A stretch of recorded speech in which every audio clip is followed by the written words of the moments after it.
నమస్తే, welcome to Bharati TV. నేను బాపయ్య. వైఎస్ఆర్ కాంగ్రెస్ పార్టీలో ఒకప్పుడు కీలకంగా పనిచేసిన వ్యక్తి, పొలిటికల్ సెన్సేషన్ విజయసాయి రెడ్డి తాజాగా ప్రెస్ మీట్ పెట్టి నిన్న కొన్ని కీలకమైన వ్యాఖ్యలు చేశారు. వాటిల్లో జర్నలిస్ట్ సాయి గురించి కూడా కొన్ని కీలకమైన వ్యాఖ్యలు చేశారు. జర్నలిస్ట్ సాయి అంటే మీకు అందరికీ తెలిసిన వ్యక్తే. సమకాలీన రాజకీయాల గురించి తనదైన శైలిలో విశ్లేషణని ఇస్తూ ఉంటారు. సో సీనియర్ జర్నలిస్ట్ కాబట్టి చాలామంది ఆయన వీడియోస్ని ఫాలో అవుతుంటారు. సో అయితే జర్నలిస్ట్ సాయి మీద విజయసాయి రెడ్డి ఎందుకు అలాంటి వ్యాఖ్యలు చేశారు అనే విషయాలు తెలుసుకునే ముందు ఒక్కసారి మనం విజయసాయి రెడ్డి గురించి కూడా మాట్లాడుకోవాలి. విజయసాయి రెడ్డి ఒకప్పుడు వైఎస్ఆర్ కాంగ్రెస్ పార్టీలో కీలకంగా పనిచేసిన వ్యక్తే.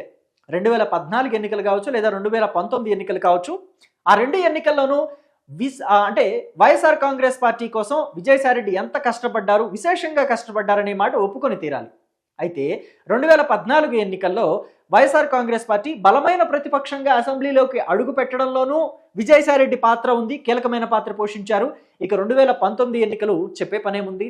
అఖండమైన మెజారిటీ సాధించి 151 సీట్లతోటి వైఎస్ఆర్ కాంగ్రెస్ పార్టీ అసెంబ్లీలోకి అడుగు పెట్టిందంటే విజయసాయి రెడ్డి పాత్ర అందులో కూడా చాలా ఉంది.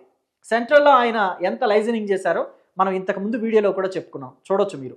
సో అయితే ఇప్పుడు ప్రస్తుతానికి చూస్తే విజయసాయి రెడ్డి పాత్ర వైఎస్ఆర్ కాంగ్రెస్ పార్టీలో 0. ఇప్పుడు తాజాగా పెట్టిన ప్రెస్ మీట్లో కూడా విజయసాయి రెడ్డి ఏమన్నారంటే 2019 ఎన్నికల్లో గెలిచేంత వరకు కూడా నేను వైఎస్ఆర్ కాంగ్రెస్ పార్టీలో నెంబర్ 2లోనే ఉన్నాను పొజిషన్లో. కానీ ఆ తర్వాత ఒక కోటరీ వచ్చేసింది జగన్మోహన్ రెడ్డి చుట్టూ. ఆయన్ని అమాయకుడిని చేసి, ఆయన్ని పాపం మంచివాడే ఆయన, కానీ చెప్పుడు మాటలు వినో లేకపోతే ఏంటో తెలియదు కానీ ఆయన్ని డైవర్ట్ చేసేశారు. ఆయనకి తెలియకుండా చాలా పనులు జరిగాయి. వాటిల్లో ఈ మద్యం స్కామ్ కూడా ఒకటి. జగన్మోహన్ రెడ్డి అమాయకుడు, అసలు ఆయనకి ఏం తెలియదు అని చెప్పేసి చెప్పే ప్రయత్నం చేస్తున్నారు. నిజంగా విజయసాయి రెడ్డి మాటలు నమ్మొచ్చా అంటే నమ్మదగినట్టుగా మాత్రం ఎక్కడా కనిపించడం లేదు. జగన్మోహన్ రెడ్డి అంత అమాయకుడు, అంత తెలివి తక్కువవాడు అని చెప్పేసి ఎవరు అనుకోరు. నిజంగా జగన్మోహన్ రెడ్డి చెప్పుడు మాటలు వినే వ్యక్తి అయితే విజయసాయి రెడ్డిని పక్కన పెట్టినట్టు వైఎస్ఆర్ కాంగ్రెస్ పార్టీకి కీలకమైన సమయాల్లో కీలకమైన సూచనలు, లేకపోతే కీలకమైన అంటే నాయకుల విషయంలో సజ్జల రామకృష్ణారెడ్డి లాంటి నాయకుల విషయంలో రికమెండేషన్ భారతిరెడ్డే కదా. మరి ఆవిడ్ని కూడా వైఎస్ఆర్ కాంగ్రెస్ పార్టీ రాజకీయాల నుంచి జగన్మోహన్ రెడ్డి దూరంగా పెడతారంటారా చెప్పుడు మాటలు విని? అది ఎంత పచ్చబద్ధమో. జగన్మోహన్ రెడ్డి చెప్పుడు మాటలు వింటే మరి భారతిరెడ్డి గారిని కూడా పక్కన పెట్టాలి కదా. ఆయన సతీమణి వైఎస్ భారతిరెడ్డిని కూడా పక్కన పెట్టాలి. మరి అది జరగనప్పుడు విజయసాయి రెడ్డిని కూడా చెప్పుడు మాటలు విని పక్కన పెట్టారు అని అంటాం కూడా అంతే అబద్ధం.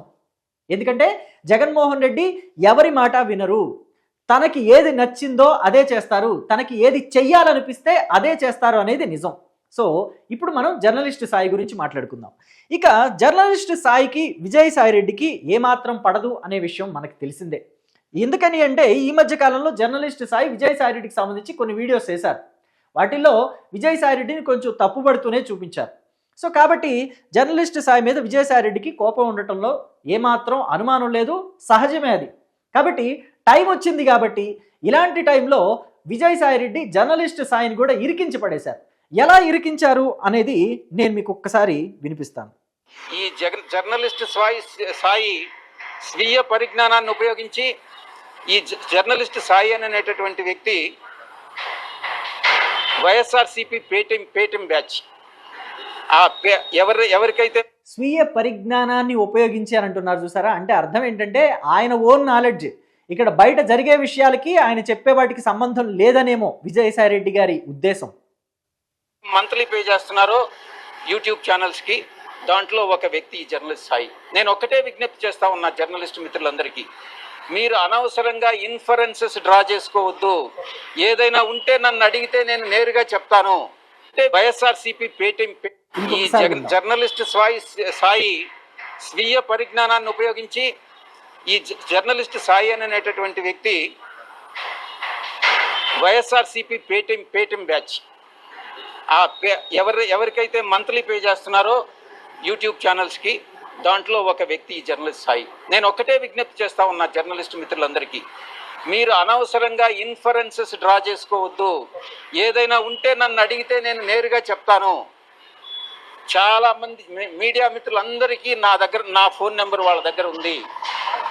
చూశారు కదా, మనం నిన్న మొన్నటి వరకు జర్నలిస్ట్ సాయి అంటే చాలా జెన్యూన్గా ఉంటారు అని చెప్పేసి అనుకునేవాళ్ళు. ఎందుకంటే ఆయనే చెప్పుకునేవాడు, నేను చాలా జెన్యూను, నేను ఏ పార్టీకి తొత్తుని కాదు, అసలు నన్ను కొనేంత స్తోమత, నన్ను కొనేంత సత్తా ఏ పార్టీకి లేదు. నేను రాజకీయాలు మాట్లాడుతున్నాను, రాజకీయాల గురించి విశ్లేషిస్తున్నాను అని అంటే నేను ప్రస్తుత సమకాలీన రాజకీయాల్ని ఫాలో అవుతాను కాబట్టి నాకున్న పరిజ్ఞానాన్ని ఉపయోగించి విశ్లేషణ చేస్తున్నాను. అంతే తప్ప నన్ను కొనే సత్తా ఎవరి దగ్గర లేదు. నేను చాలా జెన్యూను, నేను న్యూట్రల్ జర్నలిస్ట్ని అని చెప్పుకునే ప్రయత్నం చేసేవాడు ఆయన. కానీ ఇప్పుడు విజయసాయి రెడ్డి మాటలు వింటుంటే ఆయన పేటీఎం మనిషి అని ఈజీగా అర్థమైపోతుంది. ఆయనే ఓపెన్గా చెప్పాడు. విజయసాయి రెడ్డి వైఎస్ఆర్ కాంగ్రెస్ పార్టీలో ఎంత కీలకంగా పనిచేశారో ఒకప్పుడు మనందరికీ తెలిసిన విషయమే. జగన్మోహన్ రెడ్డికి ఈయనంటే పడలేదా, ఈయనకే జగన్మోహన్ రెడ్డి అంటే ఇష్టం పోయిందో తెలియదు కానీ ఆ పార్టీలో నుంచి దూరంగా వచ్చాడు. జగన్మోహన్ రెడ్డి పొమ్మనకుండా పొగబెట్టాడని చెప్పేసి ఈయన చెప్తున్నాడు. వైఎస్ఆర్ కాంగ్రెస్ పార్టీలో జగన్మోహన్ రెడ్డి చుట్టూ ఉన్న కోటరీ అంతా ఈయన్ని పొగబెట్టి పంపించేసిందని ఈయన చెప్తున్నాడు. కానీ ఏం జరిగిందో, ఇంటర్నల్గా ఏం జరిగిందో మనకు తెలియదు. కానీ అక్కడ ఉన్నంత వరకు విజయసాయి రెడ్డికి ప్రతి ఒక్కటి పోసుగుచ్చినట్టు తెలుసు అన్న విషయం మాత్రం అర్థమవుతుంది. సో ఆ చెప్పే విషయాల్లో జర్నలిస్టు సాయి విషయం కూడా ఓపెన్గా చెప్పేశాడు. ప్రతి నెల కొన్ని మీడియా ఛానళ్ళకి, యూట్యూబ్ ఛానళ్ళకి అమౌంట్ వెళుతుంది, ఆ అమౌంట్ పంపిస్తారు. సో అండ్ సో అమౌంట్ ఎంతో కొంత, అది 4 లక్షలు అవ్వచ్చు, 3 లక్షలు అవ్వచ్చు, 2 లక్షలు అవ్వచ్చు, 50,000 కూడా అవ్వచ్చు. కొంతమందికి తక్కువ స్థాయి జర్నలిస్టులు అయితే 50,000 30,000 ఇచ్చిన చేస్తారు. బాగా ఎక్స్పీరియన్స్డ్ జర్నలిస్టులు ఇలాంటి వాళ్ళైతే మరి ఒక 2 లక్షలు తీసుకుంటారా, 3 లక్షలు తీసుకుంటారా, 4 లక్షలు తీసుకుంటారా? ఆ రేటు కూడా విజయసాయి రెడ్డి గారు చెప్తే బాగుండేది. ప్రతి నెల కొన్ని యూట్యూబ్ ఛానల్స్కి అమౌంట్ వెళ్తుంది. అలా అమౌంట్ తీసుకుని వర్క్ చేసే యూట్యూబ్ ఛానల్స్లో జర్నలిస్టుల్లో ఈ జర్నలిస్టు సాయి కూడా ఒకరు అని చెప్పేసి ఓపెన్గా చెప్పేశారు. ఇంకా ఎక్కడ ముసుగులో గుద్దులాటలు కానీ శ్లేషలు కానీ ఏమీ లేవు. ఓపెన్గా చెప్పేశాడు విజయసాయి రెడ్డి. జర్నలిస్టు సాయిని ఇప్పటి వరకు కూడా చాలామంది ఏమనుకునేవాళ్ళు అంటే ఆయన న్యూట్రల్ జర్నలిస్ట్ అనేది కొంతమంది భావించేవాళ్ళు. కొంతమందికి తెలుసు, కొంతమందికి అనుమానాలు ఉన్నాయి. ఒకానొక సందర్భంలో జర్నలిస్టు సాయి వాళ్ళ ఇంట్లో ఏదో కార్యక్రమం జరుగుతున్నప్పుడు సజ్జల భార్గవ రెడ్డి వచ్చాడు. ఆయన్ని కలిశాడు. మేబీ ఈయన తల్లో తండ్రో ఎవరో చనిపోయినప్పుడు అనుకుంటా. వచ్చి ఆయన పలకరించడానికి వచ్చినప్పుడు ఒక బ్యాగ్ పక్కన పెట్టుంది. చాలామంది ఏమని కామెంట్ చేశారంటే ఆ బ్యాగ్ నిండా డబ్బులే తెచ్చాడు భార్గవ రెడ్డి, ఈ జర్నలిస్టు సాయికి ఇవ్వడానికే తెచ్చాడని చెప్పేసి అనుకున్నారు. కానీ జస్ట్ నార్మల్గా పలకరించడానికి వచ్చారు అని చెప్పేసి కొంతమంది చెప్పారు. మేబీ ఏదన్నా కానివ్వండి, ఎలా ఇచ్చారా, డబ్బులు ఇచ్చారా, బ్యాగుల్లో తీసుకెళ్ళి ఇచ్చారా, అమౌంట్ బ్యాంకులో వేశారా, ఇవన్నీ ఎలా చేశారో తెలియదు. కానీ విజయసాయి రెడ్డి లాంటి వ్యక్తి జర్నలిస్టు సాయి గురించి చెప్పాల్సినంత అవసరమే ఉంది. సో ఆయన గురించి పూర్తిగా చెప్పదలుచుకున్నాడు. ఈయన గురించి ఓపెన్గా చెప్పాడు కాబట్టి, అంటే విజయసాయి రెడ్డి గురించి జర్నలిస్టు సాయి ఓపెన్గా మాట్లాడాడు కాబట్టి జర్నలిస్టు సాయి గురించి కూడా విజయసాయి రెడ్డి ఓపెన్గా మాట్లాడేశాడు. ఇక జర్నలిస్టు సాయి గురించి కూడా అనుమానపడాల్సిన అవసరం కొన్ని సందర్భాల్లో అనిపిస్తోంది. ఎందుకంటే ఇక్కడ పవన్ కళ్యాణ్ చంద్రబాబు నాయుడు 2019 ఎన్నికల సమయంలో ఎవరికి వారు పోటీ చేశారు. Janasena, Telugu Desam party, YSR Congress party, Bharatiya Janata party ఆంధ్రప్రదేశ్లో 2019 ఎన్నికల్లో విడివిడిగానే పోటీ చేశాయి. ఆ సందర్భంలో కూడా జర్నలిస్ట్ సాయి కొన్ని సందర్భాల్లో తెలుగుదేశం, జనసేన ఒకటే ముసుగేసుకుని ఉన్నాయంటే ఎప్పటికైనా ఒకటైపోతాయని చెప్పేసి ఎలక్షన్ టైంలో కీలకంగా ఉన్న సమయంలో ప్రజలు ఇక ఓట్లేయడానికి కొన్ని వారాలు, కొన్ని రోజులు టైం ఉందనుకున్న టైంలో ఇలా ఈ రెండు పార్టీల గురించి తప్పుగా ఆయన తప్పుడు ఉద్దేశంతో ఆయన విశ్లేషణ చేయటం కూడా ఆ పార్టీలకు కొంత నష్టం కలిగించిన దాంట్లో ఎటువంటి సందేహం లేదు. ఇక ఆ తర్వాత కూడా లోకేష్ విషయంలో కూడా కొన్ని సందర్భాల్లో ఆయన తప్పుడు విశ్లేషణలు ఇవ్వటం జరిగింది. లోకేష్ భాష మీద కావచ్చు, లేకపోతే లోకేష్ అనుభవం మీద కావచ్చు, లేకపోతే లోకేష్ వ్యవహార శైలి మీద కావచ్చు, లోకేష్ మీద కూడా ఆయన విమర్శలు చేశారు. ఇక చంద్రబాబు గురించి అంటారా, చెప్పేదేముంది, ఆయన ఎప్పుడూ టార్గెటే. సీనియర్ పొలిటీషియన్ కాబట్టి, ఒక పొలిటికల్ స్టాల్వర్ట్ కాబట్టి ఈ జర్నలిస్ట్ సాయి లాంటి వాళ్ళకి చంద్రబాబు నాయుడు ఎప్పుడూ టార్గెటే. చంద్రబాబు నాయుడు లాంటి వాళ్ళకే రాజకీయాలు, పరిపాలన నేర్పిస్తూ ఉంటారు ఈ జర్నలిస్ట్ సాయి లాంటి వాళ్ళు. సో ఇక అలా ఉంటుందన్నమాట. సో అందుకనే చాలామందికి అప్పట్లో అనుమానం ఉండేది, జర్నలిస్ట్ సాయి ఎప్పుడు చూసినా చంద్రబాబు జపం చేస్తుంటాడు, తెలుగుదేశం పార్టీనే విమర్శిస్తాడు. అసలు వైఎస్ఆర్ కాంగ్రెస్ పార్టీ రాష్ట్రానికి రాజధాని లేకుండా, ఒక రాజధాని అంటూ లేకుండా 3 రాజధానులు అని మాట్లాడుతున్నప్పుడు కూడా విజయసాయి రెడ్డి లాంటి వాళ్ళు, ఇలాంటి వాళ్ళు కూడా దానికి వత్తాసు పలికినప్పుడు కూడా జర్నలిస్ట్ సాయి లాంటి వాళ్ళు ఎందుకని దాన్ని ఖండించలేదు? అమరావతి రైతులు అంత బాధపడుతున్నారు అని చెప్పేసి ఎందుకని ప్రభుత్వం మీద అంతటి స్థాయిలో ఇదే పని ఈ 3 రాజధానులు నిర్ణయం అనేది ఒకవేళ చంద్రబాబు లాంటి వ్యక్తి తీసుకొని ఉంటే జర్నలిస్టు స్థాయి లాంటి వాళ్ళు ఏ స్థాయిలో విరుచుకుపడి ఉండేవాళ్ళు మీరు ఊహించండి.